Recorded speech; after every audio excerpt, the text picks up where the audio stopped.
Hello ladies and gentlemen, thank you very much indeed for tuning into this short screen tutorial from historychappy.com. It's on how to answer an AS or A-level history question along the lines of how far did a stated factor cause or result in the outcome. So how far did X cause Y?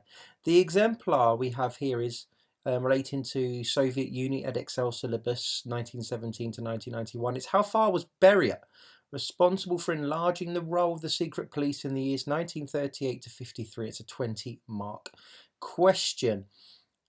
Whilst this is related to that particular question and the Edexcel syllabus, it can be applicable, the concepts here, to any causation history question. So hopefully it will be of interest to you. Let's get into it then.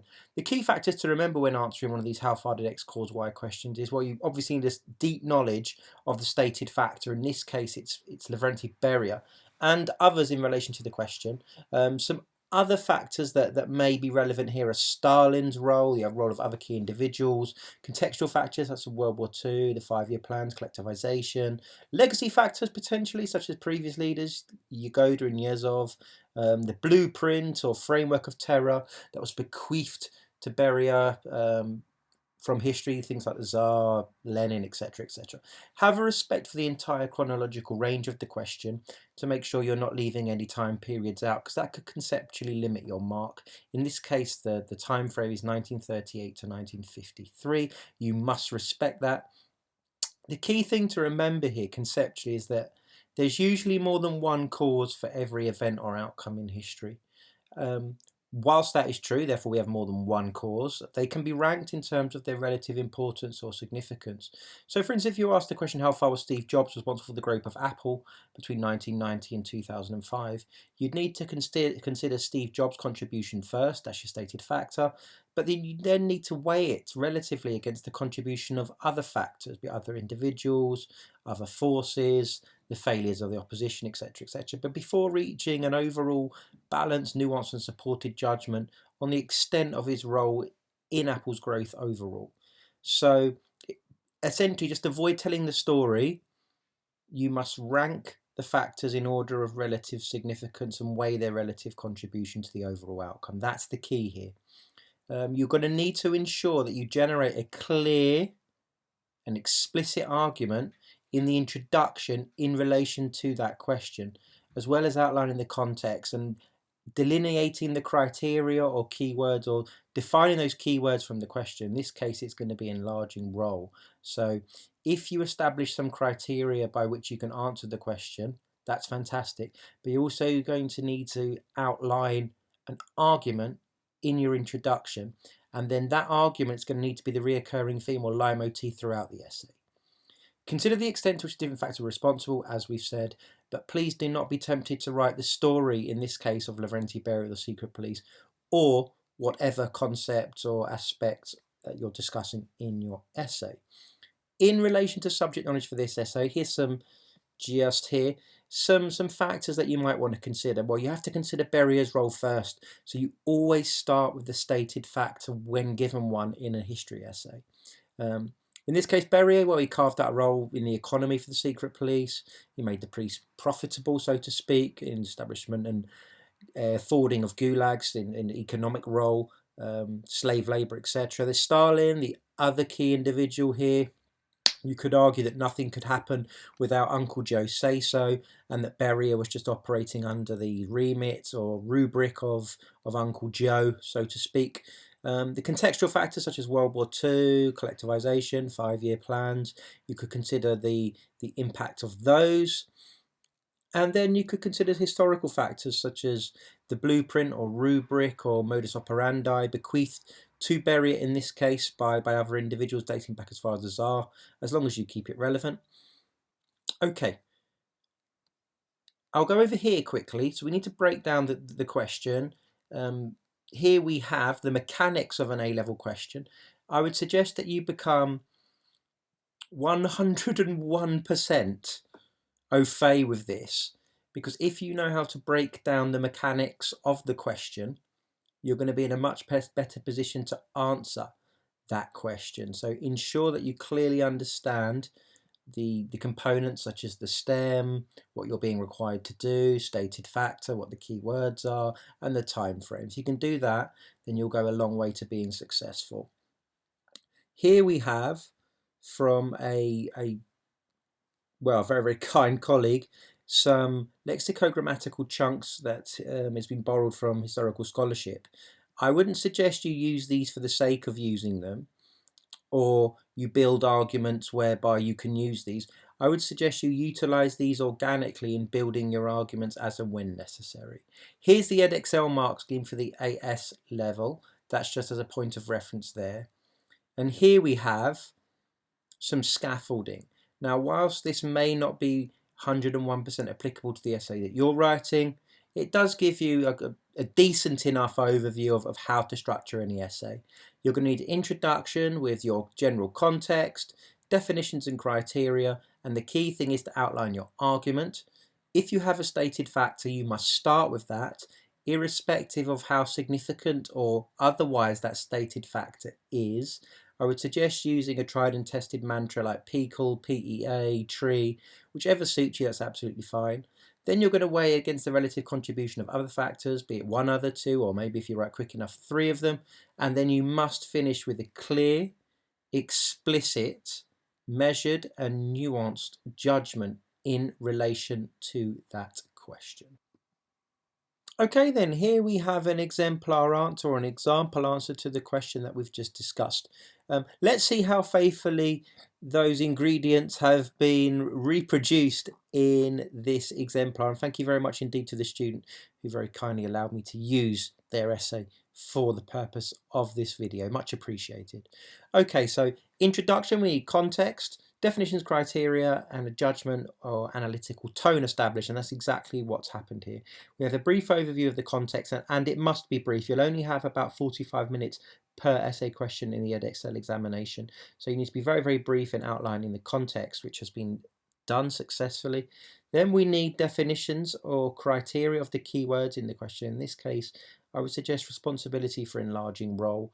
That's exactly what's happened here. So now as their examiner in this scenario, I know exactly what they mean by responsibility for enlarging role. And that's important because if I'm not sure, or if that's left hazy or implicit, then it's going to be very difficult for me to judge them and for them to actually sculpt an answer. So that's been successfully done, is context, responsibility, etc.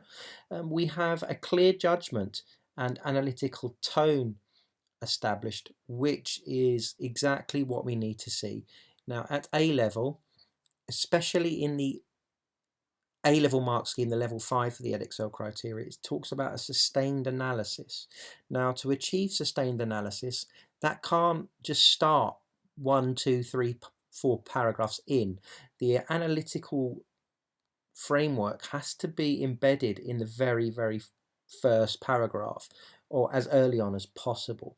So, and that's exactly what's happened here. So we've got the main reason the role of the secret police grew between 38 to 53. So they've given me a judgment here balanced against some other factors. So a clear analytical tone established from the outset, which is good.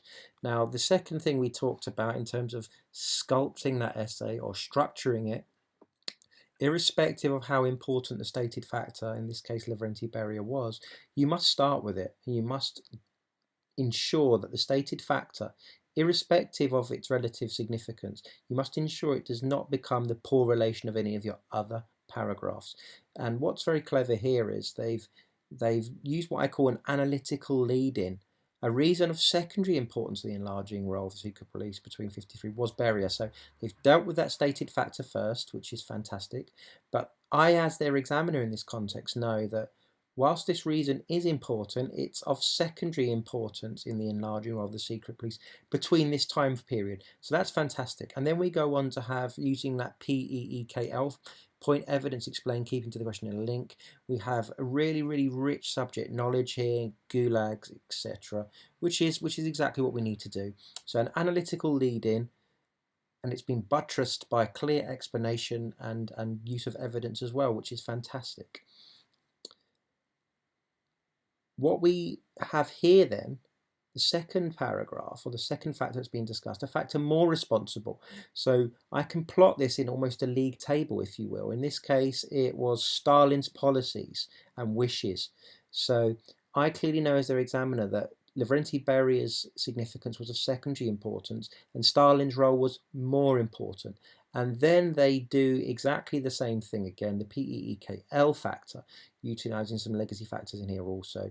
But they're also weighing them relatively. So I, as the examiner, know that they clearly understand the relative significance of the different factors in reaching the overall outcome, which was the enlarging role of the police between 38 and 53.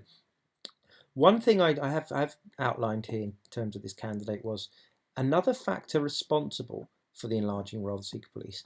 Now, whilst that is, it's linking between the paragraphs, it's very difficult for me to plot the relative significance of this particular paragraph in terms of relative significance and importance, because another factor just means it's a different factor.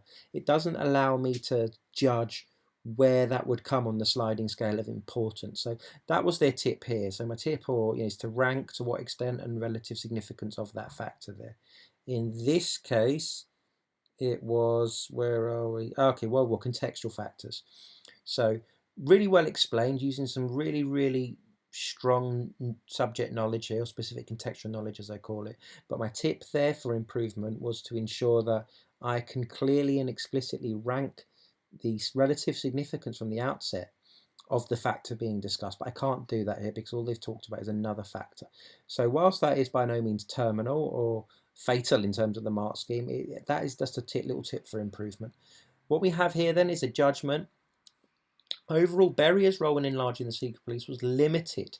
It's clear, it's explicit, and then they go on to nuance that slightly by, just talking about the significance of that, weighing the factors against each other.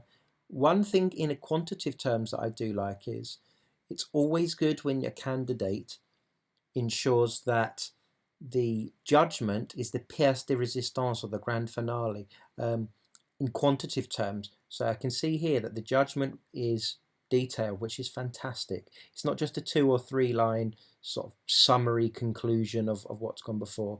I clearly see here that the candidate has, they've answered the question, which is fantastic. It's always good to see a detailed, strong, sophisticated judgment. So they've dealt with the stated factor, then they go on to weigh the factors against each other in relative terms. And the factor which had the greatest responsibility in relative terms for enlarging the role of the secret police between 38 and 53 was the situation of the USSR, so contextual factors. So they have dealt with the stated factor first, then explained why they've reached that judgment, and then they've actually told me what was more important in relative terms. That's always good. And the final thing here is, if you do in the examination miss something out and you manage your time well, what you can do is you just put a little asterisk and go on and add it in, developing, constantly reflecting on it. So overall, this is a strong essay. I've given it 18 out of 20 for the AS mark scheme. My little tip there was ensure all paragraphs have an analytical lead-in, but overall 18 out of 20, that was my judgment. It's a very strong essay for AS, and the candidate should be very pleased with that indeed. I hope you found this tutorial useful. For loads more, please visit historychappy.com. Good luck with your studies. Thanks and bye-bye.